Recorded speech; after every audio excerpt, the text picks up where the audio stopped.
to Talking Ballocks. Domestic football is back! We're back once again, like the Renegade Master. Okay, a few bits and pieces lined up for you, as always. We're going to do a quick fire review of the Premiership, then we're going to do an in-depth review of the Championship, because we've been neglecting that a little bit, and then we've got a couple of talking points to go on to. As always, joined by Johnny Poyser, who is at the moment freezing himself in a greenhouse, I'm sure you'll hear all about it, Matt Rogers, and of course James Merrigan. So, jumping straight into our quick fire roundup of the Premier League, I am going to throw over first to a very happy Mez. Mez, start us off. Very, very happy this week. Managed to carry on from our impressive win against Manchester United, against Watford. Really, really happy because for the first 60 minutes, Watford, held their own. I mean, possession-wise, we had much more. I mean, we had 67% of the possession throughout the game, but I was really impressed that we managed to break them down, and it's really good to see, Sanchez and Giroud and especially Ozil really pulling the strings at the moment in the Arsenal midfield. But yeah, Ozil, I did actually note down Ozil. He's got six assists in his 8 games. But also, Mez, yet again, you've done a fantastic job of saying how happy you are while sounding not bothered at all. Okay, moving over, we're going to jump to Poyser for the Man U game. Yeah, for the Man U game, I was really happy with it, to be honest. It was nice free-flowing football to watch. It was really enjoyable to watch on there. David De Gea saved us a couple of times, but it was nice to see Rooney get a goal and get back on track, maybe. Maybe he can go on a bit of a run now of goals. Would you like to tell everyone what the score was? Yeah, 3-0. There you go. Rogers, have you got anything to add as a Man U fan? It was a shock to me. I was not expecting us to walk away from there 3-0 winners. I don't think we scored at Goodison Park for 4 years in a row. That was a shock. It was a good shock, but it was a shock. Fair enough. A good shocks are always the best kind. Yeah. Rogers, we're going to stay with you for Chelsea Villa. The big thing I picked out from that game is that Ruben Loftus-Cheek got a start after I picked him to break into the Euro squad last week. You are in danger of making it sound like we know what we're talking about. Yeah, I know. But then Mourinho throws a spanner in the works and takes him off at half-time, which I'm not quite sure what that proves. But there you go. At least he got some game time. And if you're talking tactics, he was against Tim Sherwood. I've made my thoughts on that man's tactical ability very well now. Can I just add on this? Although Chelsea got a win, they definitely didn't earn a win. Aston Villa's defending was absolute shambles in this game. Brad Guzan should be hung from Villa Park for his decision making and his passing. It was absolutely shocking, and I mean, how Tim Sherwood is still the manager of that club, I don't know, it's beyond me. Well, like I said, he's still the manager of that club because there was an international break.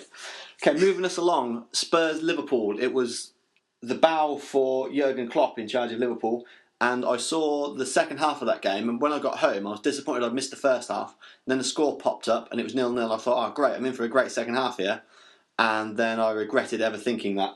The one thing that stuck out to me was that Divock Origi, with a living up to his name, missed an absolute sitter, and it looks as if he's keeping his shocking form going from when he was in France. Finished 0-0. Dembele looked really good. That's the plus I can get out of it, but my goodness, Klopp has got a lot of work to do there. Poyser, talk to us about City Bournemouth. 5-1 to City. What a result that is for them.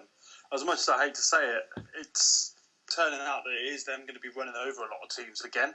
I'm gutted that I took Sterling out of my dream team that morning, as I thought he hasn't done much for me so far. Did you put your head underwater as you said that? He felt like it. I might as well have, to be honest, because it's basically killed my dream team. It could have been a chance to catch up with Merrigan, but no, it's great performance by them. They were just really in front of goal. They just literally, everything that came their way, they put it away. But one thing I will say, Bournemouth goalkeeper, couple of real howlers. Yeah, I was going to say exactly the same. Man City got off to quite a fortunate start. They should have given away a penalty. The first goal was offside, and then Federici, who's got a history of making mistakes, he did one against Arsenal in the FA Cup last year for Reading, gave Man City a couple of helping hands. But obviously, I think they would have won that game anyway. But when you give a team 2 goals to start with, it's a bit of a gift. Yeah, and special mention to Sterling for his first senior hat-trick. If you spend that much money for a player, you kind of hope it's the first of many. Rogers, we'll stick with you again. Southampton-Leicester. I was just going to bring up the name Jamie Vardy again. Oh, jeez. The man is ruining my fantasy football. I love him. he's top scorer in the league. He's scored 9 this season, and I think it's 6 or 7 games in a row. And if you go in all his games, I think he scored 10 in 10. If his name was Jamar or Vardinho, he would definitely be getting into this national team. Should he? Should Jamie Vardy be number 1 pick for England? It depends if he keeps it up for the whole of the season, I think. But also, when has an England team ever been picked on form? It's all about who you play for. No, that is a fair point. We're going to spin along to West Brom and Sunderland. All I've got to say about that is a terrible goal was scored against a terrible team. Okay, moving on. Palace, West Ham. Really good game to watch again. I want to say one thing about West Ham. Watching them play, they really have just evolved their team from what Sam Allardyce had. They've still got that defensive structure that he built for them and that solidness. If you look at the team, everything, apart from the attacking options, is still Sam Allardyce's team. So I think he really did build them great foundations. And being in that top 4 at the moment, only at the moment, but yeah, they're not going to stay there probably, but they're impressing so far. Hang on a minute. Are you saying that they've moved on from a big punt up the field? They have. They're actually playing attacking football. Flowing attacking football at that as well. But they have kept that solidarity that he brought in at Allardyce. That whole defensive line, the goalkeeper, the centre defensive mids, are all Allardyce's players. Well, if you are interested in pub football, don't forget you can just watch Sunderland games. Rogers. Well, can I just say about the other manager in that game, Pardew? You can. He was blaming the referee for ruining the spectacle because he sent off Dwight Gale. Now, Dwight Gale should have been sent off. Both of those tackles were yellow card tackles. If you commit to yellow card tackles, you have to be sent off. That's how it works. The referee is in charge of making sure the game is entertaining. That's not really his job. He's not like the director of it. He has to do the rules. Apart from if your name's James Milner from this weekend. Well, I wrote in the talking points. I thought the referee in that game actually had a good one. And I know what you're on about in the fact that he basically nearly decapitated Rose when he ran into him, but he did just run into him. Yeah, like he couldn't avoid that tackle. They just came together. It was a clash. It wasn't a sending off or a booking.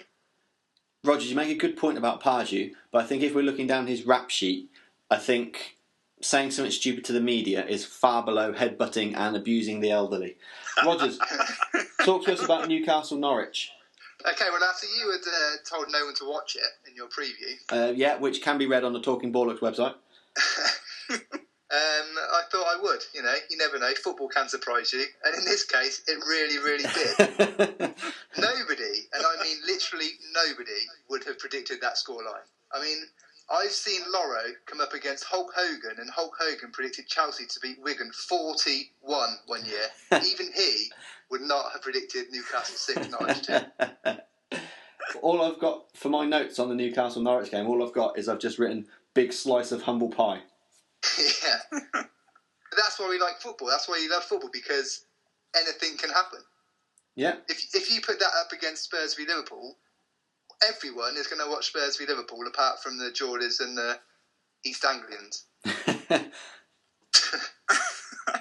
No, I would have loved to have seen what the odds you would have got for a 6-2 Newcastle win before that game. I Anyone really to wish. put it on, they are very rich right now. Well, I really wish Alan Partridge was a real person, because he'd have put out a cracking tweet about that game. Well, they're the Premiership games from the weekend, but there is obviously one more game to play, which is Stoke and Swansea. Gentlemen, very quickly, I'm coming to you first, Poyser. What do you think the score's going to be? 2-2. Rogers? This is a game that could literally be any sort of result, so I'm going to go for Swansea this time. 1-0. As opposed to all those other games where we already know the result. Mez? I'm going to go 2-1 Swansea in this one. Well then, I am going to finish this off with a 2-0 Swansea. And if you check on the Talking Ballocks website, you'll find there's some pretty accurate predictions there to what we've already got written down. We're going to move along, and as I said, we've been neglecting the Championship, so I figured if you guys don't mind, I'm going to take a bit of a chunk and just do an in-depth review. Is that okay? Go for it. Yeah, looking forward to it. Okay. Well, and hopefully it's a chance to educate you guys, and maybe a few people that are listening that only kind of really watch the Premiership games and aren't too fussed about the Championship. This is my way of broadening those horizons, okay? Yep. Yeah. Thank you for your support. Middlesbrough have fallen down to third in the league following a 0-0 ball draw with Fulham It's the classic example where now that Middlesbrough's attacking qualities are so potent, lots of teams go to the Riverside and just set up shop, and it's up to Borough to try and break them down. It happens to, well, all the teams in any league that when they're really pushing for the title, and it's just unfortunate that we weren't able to unlock the defence, so to speak. But when we've got Nugent, Fabrini, Stuani and Kike all firing all on 3 goals, it shows that we are a threat, and that's why teams are just sitting back. So Middlesbrough 0, Fulham 0. And that sums up our in-depth Championship roundup. So, I like it. It's been rumoured in the media for a while about the potential of earning more money for the Premier League, and the idea of a 39th game gets floated around every couple of years, and then it comes back on the scene, then it goes away, and then it comes back. Poyser mentioned something during the week about this, and it really did kind of pique our interest with his thoughts on it. So, Poyser, 39th game. Okay, I think this would be a really good idea to do. Now, maybe not permanently, but to give it a go and actually see what benefits it could bring. I think the benefits would be it would open up our audience to the Premiership to other countries around the world. It will give the actual players opportunities to go and play in other parts of the world they maybe don't play in. The money that clubs can earn from it, not the United and people like that, but maybe people like the Bournemouth, the Stokes, that haven't got as much money as them guys, it will give them a nice little revenue stream as well. I don't know what you guys think, but I really am up for this idea. And imagine for us being able to maybe go over and watch one of these games, and fans around the world that support these teams as well, an opportunity to watch them. Mez, I'm going to give you the chance to respond first. I think it's stupid. And the reason is that the Premiership already has more than enough money from the current TV deal that it's got. You can watch the Premiership in any country in the world. I mean, for Christ's sakes, in the Middle East, you can watch every single game. Like, we can't even do that in the UK. So why would we want to take it over to somewhere like the Middle East for an extra game? I think it's lunacy. Wouldn't you say, in argument to that, the NFL, you can watch that over here anywhere we are, but at the same time, they bring it over here for us to watch? Yeah, because I think the reason why is that the NFL is an American-only sport. There's nothing in the UK that's at the same professional level, and this is American football I'm talking about, is at the same professional level as the NFL is. So there isn't like an NFL UK, like a separate league. So it makes sense for them to bring those franchises over because it's something that we will not get to see. But with America having something like the MLS, they see soccer all the time. And plus, with big teams like United, Arsenal, City, they constantly do pre-season tours of the United States and go all over the world. This is where they make their money on their Barclay Asia tours and their American tours. We don't need an extra Premiership game. It's just another fixture in the calendar that's going to make already probably overworked players that have international commitments. Oh, you Arsenal fan. Extra I'm sorry, overworked It's players. These guys are multi-millionaires that are paid to run for 90 minutes a week, maybe 2 games at a push. I'm sorry. Poyser, I would love to see you run at the level of a Premier League player as that many times. So if Arsenal turn around to you and said, we're going to offer you 50 grand a year to come and play for us and play 2 games a week, would you do it? Of course I would. What a stupid question. So would you say I'm all right. you work more hours than a Premiership footballer does in a week? Probably, yeah. So what's the harm in them putting that bit extra in? But what's the point? What's the point?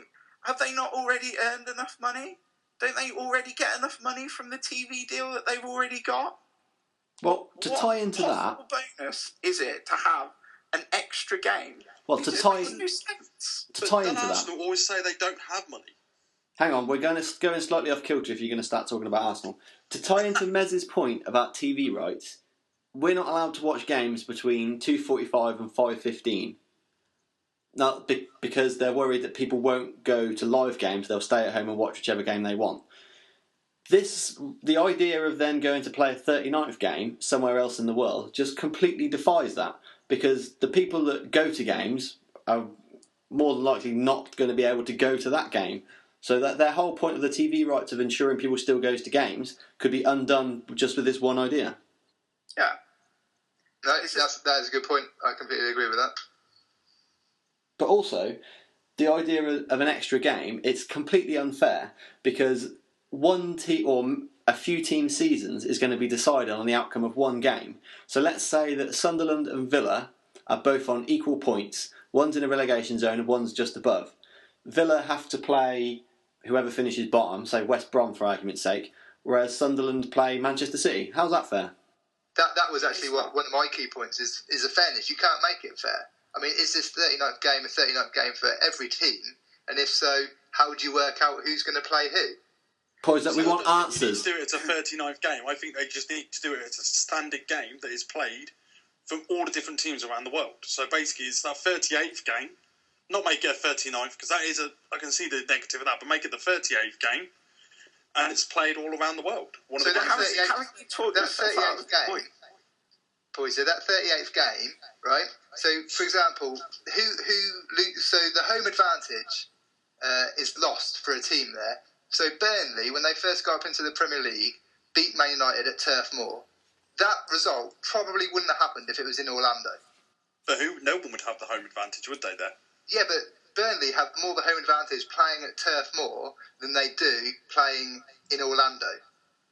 I mean, I looked at the NFL international, what do they call it, NFL International Series, just as a basic example. There's been 12 games played in the UK since 2007. Only the designated home team has only won 3 of them. So that sort of proves that there's no home advantage to these teams. And in a 38-game season, like you're saying, those extra 3 points, they could be vital. Also, though, I mean, if one of the games, for example, is going to be, a Stoke Sunderland like board draw 0-0 played in, Oh, you mean like a Newcastle Norwich game, like I predicted? Yeah. No, but if it is a team, like say 2 teams that are lower down in the table, that probably don't have the same support worldwide that like a Manchester United would have, and they're playing in the Emirates, or they've gone over to Sydney or something. Oh, you're always on about Arsenal. I love them. Who's would it not grow their support though? Would it not give these teams an opportunity to go, right, in this country there's no Premier League team is dominant, let's go there and let's make it our area? Okay, so let's just flip it on its head then. If you're living in Australia and you have access to watch any of the games, and Stoke against Sunderland are coming to your local stadium, and you have a chance to watch it, or you can stay at home on your telly and you can watch, a United Chelsea game, which would be taking place in somewhere else in the world at probably a different time. Yeah, but say for example it's not. They wouldn't all be kicking off at the same time, would they? What would you watch? Would you go? If I had the opportunity to go and watch a live game for the first time between a Premier League team in a competitive environment, I think I'd go and watch that. I just need to jump in and say about your point about them not kicking off at the same time. That is beyond bonkers. They would have to kick off at the same time, otherwise there would be so many of them would be rendered pointless. Well, even more pointless. But wouldn't it maybe give us an opportunity as a UK audience to have maybe a day of back-to-back football all day? Okay, but then let's assume that... pretty much have that. Yeah. But the television rights wouldn't alter in the UK. But hang on. Let's assume that the first game decides the order of the top 4, and then the third game of the day has already signalled who's going to finish in the bottom 3. Why would you watch the rest of the games unless you're a fan? Like I said, you maybe not... They're saying it's the 38 game, but what I'm saying is you do it as part of the normal season. So you maybe do it in February, when nothing's can be decided at that point, in theory. I like the way you're evolving this idea. I still think it's stupid, but I like the way you're evolving it. You do it in February when it doesn't mean anything. You do it then. Well, it still Send the does. teams all around the world. If you go down by 2 points and you think, that game that we played in South Africa where we lost 1-0 to West Brom, if we'd have played them at home, we might have got 3 points there. That's it, yeah. How's it going to be decided who gets to play more home games than somebody else? Luck of the draw. But that's not fair. How's it decided who gets the home game in the FA Cup if you can have a run in the FA Cup all the way to the final with home games? How's that decided? That's a cup competition. This is a league competition which is based on 38 games. I think we're missing a trick here. Why at the start of every game, why doesn't someone just go, hey, Go and get changed. I'm going to toss a coin, and then we can all go home. I think the thing is that these pre-season tournaments that our teams go on, that is the way that, you know, they make the extra money from what this, you know, proposed special 39th/38th game or whatever it would be. You know, leave it for the pre-season tournaments. They get more than enough numbers. Wasn't it last year that Manchester United played, was it Barcelona in America, and they had like 110,000 people come? Yeah, or was it the year before? Madrid, I think, but yeah. Was it Real Madrid? I mean, you know, that proves, and that was only a pre-season tournament, that proves that, you know, there's popularity, even if it is just an exhibition in a friendly. There's no need to move a Premier League game over to these countries. The Premier League is popular all over the world, and it doesn't need to be played, you know, locally for that to continue. The danger of your point there, Mez, is that was the turnout just for an exhibition game. Imagine if it actually meant something. Rogers, do you have a closing statement for this? Yes. So we've made good points, but this is what's going to end Poyser's argument, I'm sure, right? Because my main concern is where this leads to. Okay, you get one game a season abroad, it opens up further possibilities. When I was at uni, yes, Poyser, I'm going academic on you now. I remember reading a book by an author. We were looking at the globalisation of sport, and he was saying that in the next 20 years there would be a European Super League.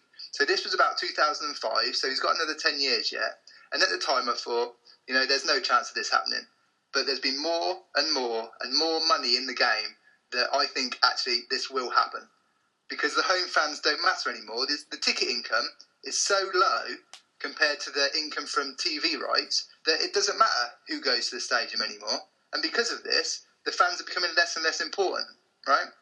There are now more new Chelsea fans, new Man City fans. They don't live in Manchester or London. They live all over the world. And the people who are those sort of fans are getting older, they're getting into jobs, they're getting into powerful places. They're the ones who in 10, 20 years' time are going to make these decisions. And then once that happens and we have a European Super League, football is dead. You take 4, 5, 6 teams from England, what happens to the rest? Who's going to watch the English League when you can watch Chelsea versus Real Madrid and Juventus versus Bayern Munich every week? This is why, Poyser, this is not a good idea. This is the start. Don't be responsible for the death of football. Wow, that was a statement read with such clarity of someone that's running for FIFA president. Exactly. Poyser, you began the debate. I'll give you the chance to finish us off. I get your point, Rogers. Really good points on it. And I still think it would be a good idea. I still think it would open up the world for Premier League football and maybe make us more money as a country for the football, and give places like Qatar, places like Russia, an opportunity to see good football instead of the bad football. And maybe when we do go to these places for the World Cup, they would have a good infrastructure for football, because of the fact our teams would have been over there and actually started to build up their infrastructure for football, and then we would be able to spread the World Cup out more. But the only downsides I can see to it, you're going to have people Arsene Wenger going, you know what, we only lost the league because of the fact that we played that international game and we lost the home game, and Mourinho would be the same. But I still think overall it would be a good idea. Okay, fair enough. A very, very well-constructed answer. Thanks, Johnny Mourinho. As always, finishing off is Johnny Poyser's story. Now, last week, please go back and listen to last week, because I know we made a big deal about Rooney needing a big week in the Premiership this week, but Poyser needs a big week on the podcast this week because it was a shambles last time. So he's come back strong, and I understand he's got 2 stories for us. Kick us off with the first one. Cool. I have a first one is from right now. It's just happened last night in the football. And it's for Swindon Town, my old hometown. Oh, your old stomping ground. This is crazy. So you have Mark Cooper as the manager. He's there. Been there for about 26 months. Last year he got into the playoff finals. This year he's lost 9 games in a row. Ouch. He's been fired. He definitely needs to quit game, reload. Well, the problem is they sold all their best players and they let them all go. And they said, you've got to do it with no budget and start again, basically. So they've sacked him, and the chairman sat there and gone, we need someone here I can trust, someone that would be good as a manager. Boys, I love how it's almost like you were in the room. You heard the conversation. Sorry, carry on. I'm being rude. Carry on. This is the man that got rid of Paolo Di Canio. when he got them promoted because he didn't think he could take them forward anymore. And the man who changed the locks. Yes. He has now instated himself as the manager. This is going to... And Hona, if I tell you this will make sense to you. This is the guy that at one point ran Banbury United. Wow. So he was the chairman of Banbury United, then went to Swindon to be the chairman there. Which is a bit of a jump. Hang on a second. And he also has a court order that only allows him to be in the country for 90 days at a time. He's open for this bloody international tournament then, isn't he? He wants 37 How can he games be the abroad. manager? Hasn't he got to do like his UEFA licences and stuff? I don't know. This is the thing. He's only taken on at the moment, he said, as caretaker until Bosh. they can find someone suitable. Well, maybe that tag means anyone can take over. I don't know. It's just crazy. The fact that the chairman is now the actual manager on chairman basis, but he's only allowed to be in the UK for 90 days at a time. Hey, This is what the game needs. It Yeah. needs more characters like this. we are one step closer to Abramovich playing up front for Chelsea in the FA Cup final. After Norwich's results today, Delia Smith's going to be managing next week. Can you imagine it? Poyser, what's your second story? Your first was a good one. Keep up the high roll. Okay, this one's from the history books back in 2003. Now, I found this the other day. Now, I've not heard of this. I dare say none of you will have either. So, go back in time and over in the Romanian 4th Division. Oh, yeah, I know all about it. Of course we've heard of this. We're going to know this one. Oh, I've read this one, I swear. They were having a problem, like we were back in the sort of 80s, with crowd trouble. With people invading the pitch and people sort of causing fights and stuff like that. Now, a couple of players got hurt, and they were told by the FA over there, if you don't sort it out, basically, this one Pacific club, you will be out of the league. Now, I'm going to try and pronounce this club because... Can I just stop you there? If anybody from Eastern Europe is listening to this, I just want to apologise if what Johnny Poyser actually pronounces is really offensive. Okay, Poyser, there you go. Strano Nicol Balascu. Now, I've never heard of them, and I will see if I will send this to you guys and see if you recognise the name or if you can pronounce it any better. If it's the Romanian 4th Division, I can assure you we don't. You never know, Rogers might have done in the past. No, they don't have that league on Football Manager. So they were having this problem. So what did they try and do? They tried lots of stuff, like installing fences, installing electric fences, putting more security, more police, but it didn't stop the problem. So, speaking of crazy chairman, like we were a minute ago, the chairman came up with this brilliant idea how to stop fans getting on the pitch and causing these problems. He built a trench around the pitch. If you tell me there was a moat... Fans could not jump over it. He then proposed, and this is where it gets mental, and it did not get passed, luckily, because it got stopped. He proposed filling it with water Oh, and putting yes. crocodiles in there. A moat with crocodiles. Amazing. Could you imagine that, though? One of the players kicks a ball in there. Right, mate, it's your turn to get it this time. And mate is what they call each other in Romania. Poyser, you have exceeded all expectations after last week. You've come back strong, so good work on that. Ladies and gentlemen, I'm afraid our time is up. Don't forget, you can join in the debate at Talking Ballocks on Facebook and, of course, at Talking Ballocks on Twitter. And don't forget to check out talkingballocks.co.uk, the fabulous website which brings us to you every week. Have a good week, and we'll be with you again next time.